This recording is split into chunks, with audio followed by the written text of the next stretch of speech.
নমস্কার বন্ধুরা, সম্পাস রান্নাঘরে আপনাদের সকলকে স্বাগত।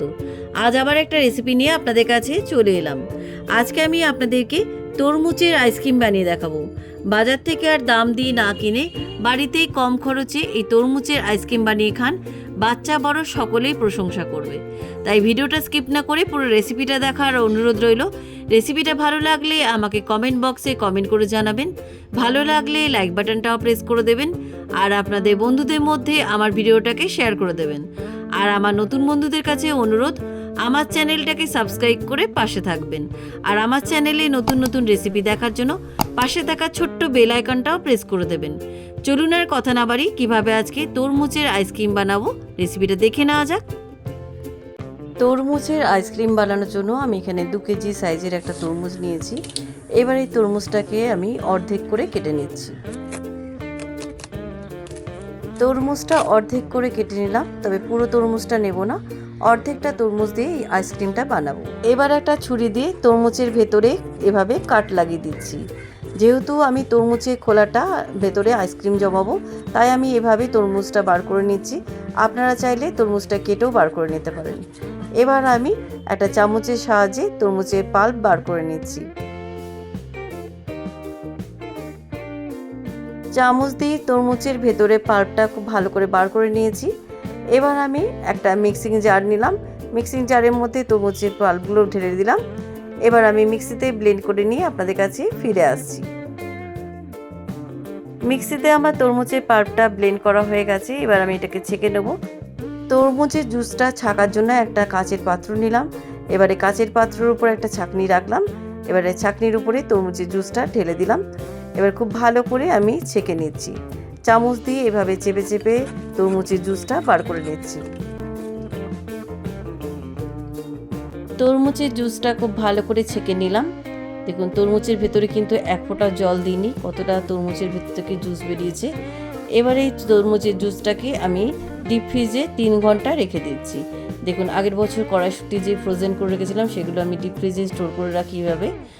আর আমি তরমুজের খোলাটাকে এভাবে ব্যবহার করব, তাই ভেতরটা একটু পরিষ্কার করে নিলাম। প্রায় 3 ঘন্টা বাদে ডিপ ফ্রিজ থেকে তরমুজের জুসের বাটিটা বার করে আনলাম। দেখুন, একদম জমে গেছে। এবার একটা ছুরি দিয়ে আমি বরফগুলোকে ভেঙে নিচ্ছি। ছুরি দিয়ে তরমুজের টুকরোগুলো একটু বড় বড় করে ভেঙে নেওয়ার পর আমি এরপর একটা মাডলার দিয়ে তরমুজের টুকরোগুলোকে আমি ভালো করে ভেঙে নিচ্ছি। আপনাদের কাছে যদি এরকম মাডলার না থাকে, তাহলে আপনারা যে কোনো ভারী জিনিস দিয়ে তরমুজের টুকরোগুলোকে আপনারা এভাবে ভেঙে নিতে পারেন। বরফ ঠান্ডা তরমুজটা খুব ভালো করে গুঁড়ো করে নিলাম। এবার এটাকে সাইডে রেখে দিয়ে এবার একটা কাচের পাত্র নিলাম। এবারে পাত্রের মধ্যে নিয়ে নিচ্ছি 1 কাপ হুইপ ক্রিম। এবারে এই ক্রিমের মধ্যে দিয়ে দিচ্ছি 1 টিস্পুন ভ্যানিলা এসেন্স। এবারে ক্রিমটাকে বিট করার জন্য আমি একটা ইলেকট্রিক বিটার নিয়েছি। আপনাদের কাছে ইলেকট্রিক বিটার না থাকলে এরকম হ্যান্ড উইক্স দিয়ে বিট করে নিতে পারেন। এবার আমি ইলেকট্রিক বিটার দিয়ে ক্রিমটাকে খুব ভালো করে বিট করে নিচ্ছি। ইলেকট্রিক বিটার দিয়ে ক্রিমটাকে খুব ভালো করে বিট করে নিয়েছি।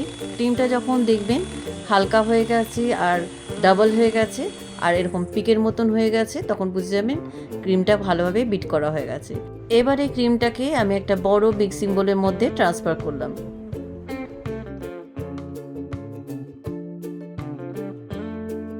সমস্ত ক্রিমটা মিক্সিং বোলের মধ্যে ঢেলে নেওয়ার পর আমি এর মধ্যে দিয়ে দিচ্ছি 1/2 কাপ গুঁড়ো চিনি। চিনিটা আমি মিক্সিতে গুঁড়ো করে নিয়েছিলাম। এবার আমি এর মধ্যে দিয়ে দিচ্ছি 1/4 কাপ কনডেন্স মিল্ক। আপনাদের কাছে কনডেন্স মিল্ক না থাকলে আপনারা গুঁড়ো দুধও দিতে পারেন। এবার আমি এর মধ্যে বরফ ঠান্ডা তরমুজটা দিয়ে দিলাম। এবার ইলেকট্রিক বিটার দিয়ে খুব ভালো করে বিট করে নিচ্ছি।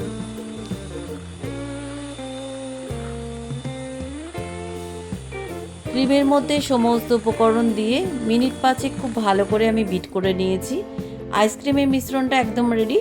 এবার প্রথমে যে আমি তরমুজের খোলাটা রেডি করে রেখেছিলাম তার মধ্যে আমি আইসক্রিমের মিশ্রণটা ঢেলে দিচ্ছি। এটা দেখতে সুন্দর লাগার জন্য আমি তরমুজের খোলার মধ্যেই আইসক্রিমটা জমাচ্ছি। আপনারা যে কোনো পাত্রের মধ্যেই আইসক্রিমটা জমাতে পারেন। আইসক্রিমের মিশ্রণটা ঢালার পর ওপর থেকে একটু কালো কিশমিশ ছড়িয়ে দিচ্ছি। এতে দেখতে মনে হবে একদম তরমুজের বীজ ছড়ানো।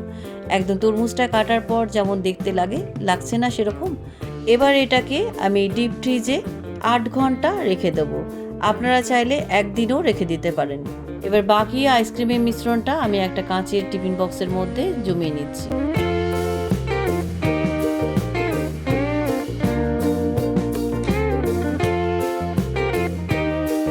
প্রায় 8 ঘন্টা পরে প্রথমে যে তরমুজের খোলার মধ্যে আইসক্রিমটা জমিয়েছিলাম সেটা নিয়ে চলে এসেছি। আর একটা ক্লিন র্যাপ দিয়ে আমি কভার করে রেখেছিলাম। দেখুন দেখে কত সুন্দর লাগছে।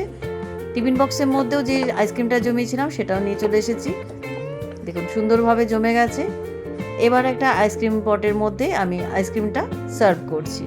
কেমন লাগলো আজকের তরমুজের আইসক্রিমের রেসিপি? বাজার থেকে আর দাম দিয়ে না কিনে কম খরচে এভাবে একবার তরমুজের আইসক্রিম বানিয়ে নিন। বাচ্চা বড় সকলেই আপনার প্রশংসা করবে। তাই রেসিপিটা কেমন লাগলো আমাকে কমেন্ট করে জানাতে ভুলবেন না। ভালো লাগলে লাইক বাটনটাও প্রেস করে দেবেন আর আপনাদের বন্ধুদের মধ্যে আমার ভিডিওটাকে শেয়ার করে দেবেন। আর আমার নতুন বন্ধুদের কাছে অনুরোধ, আমার চ্যানেলটাকে সাবস্ক্রাইব করে পাশে থাকবেন।